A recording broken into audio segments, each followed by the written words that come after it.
Yeah, die, die, die, die, die, die, die.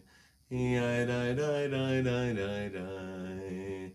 Yeah, die, die, die, die. Yeah, die, die, die, die.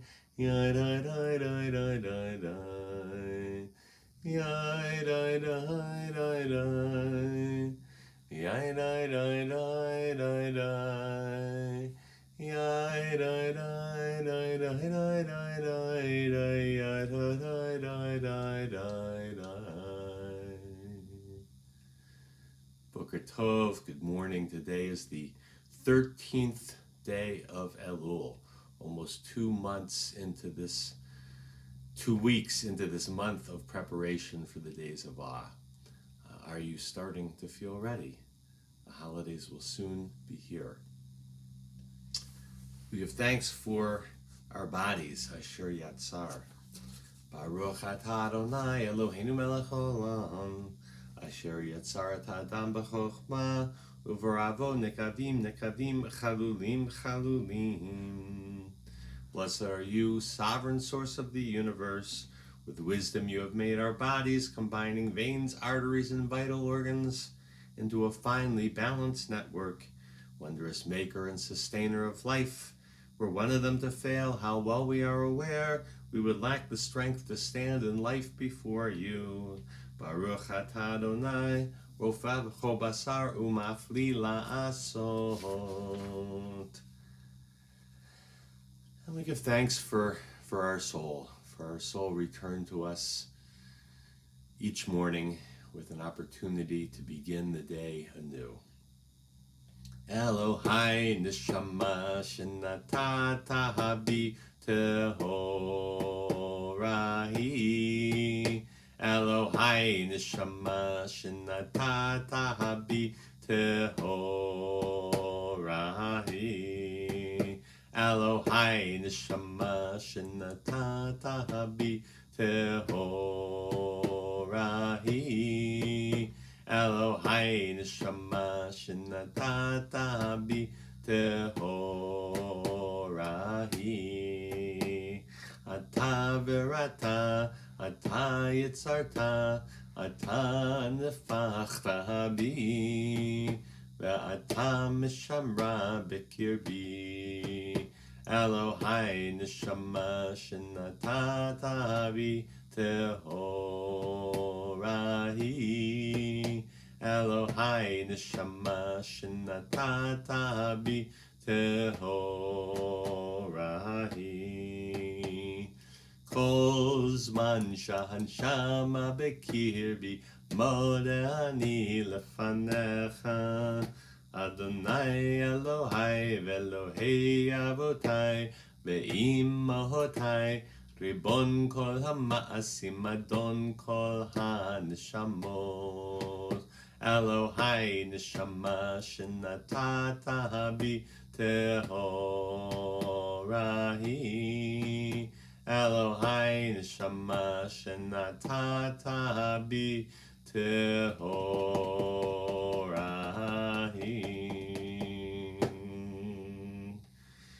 Praised are you, Holy One, in whose hand is every living soul and the breath of all of humankind.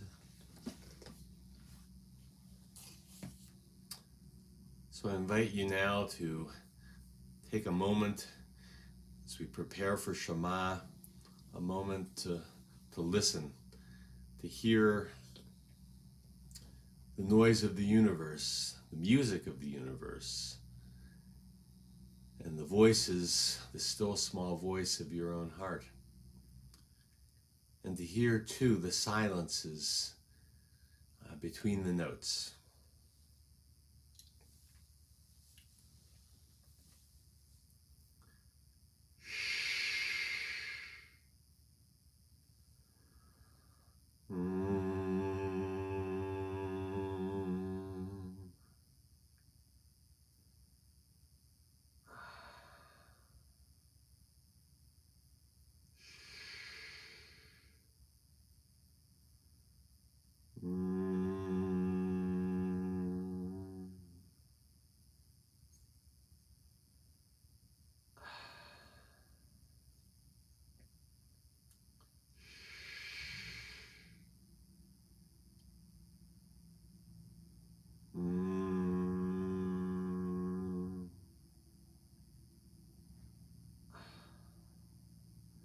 Shema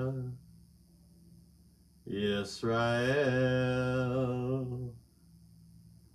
Adonai Eloheinu Adonai Echad.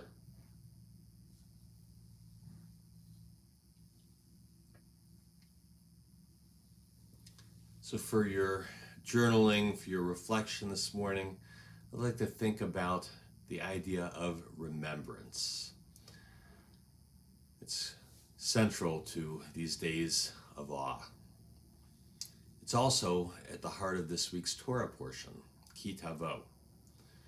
The portion begins with a ritual that the Israelites will engage upon or will observe after they get into the land of Israel. Moses says that upon entering the land, they should bring their first fruits. This happens originally in the spring. It's connected with Shavuot at first. And they bring their first fruits to the Kohen, to the priest, who is leading the ritual observance. And when they present their fruits in a basket, they recite a short history of what's come before, of how they have gotten to where they are in the land. It's now, this history, at the center of the Pesach Haggadah, so it may sound familiar. This is the script. My father was a wandering Aramean. He went down to Egypt, and he lived there, few in number, a stranger, but became a great nation, mighty and populous. The Egyptians treated us harshly. They afflicted us, imposed hard labor. So we cried out to the Holy One, the God of our ancestors.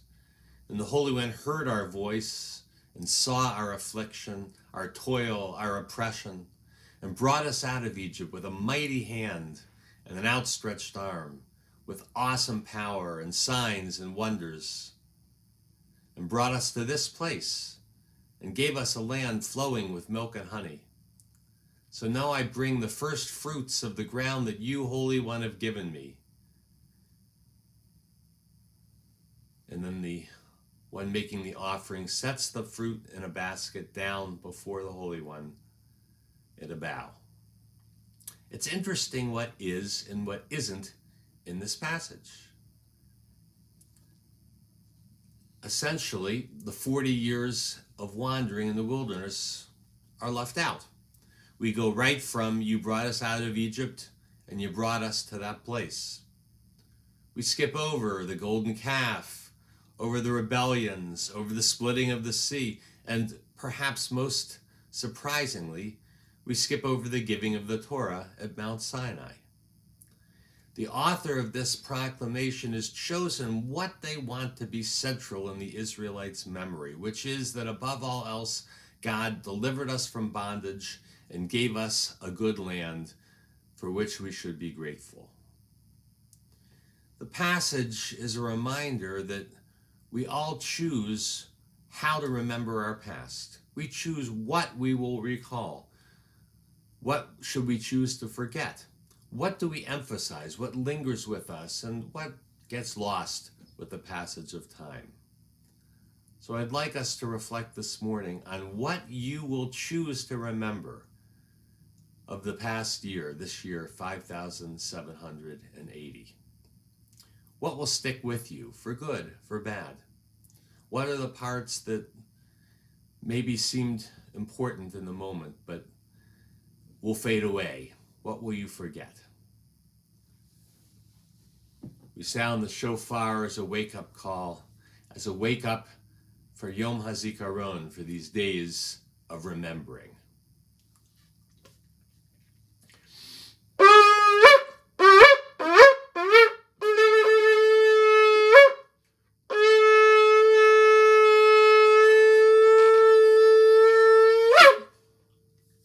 Boker Tov.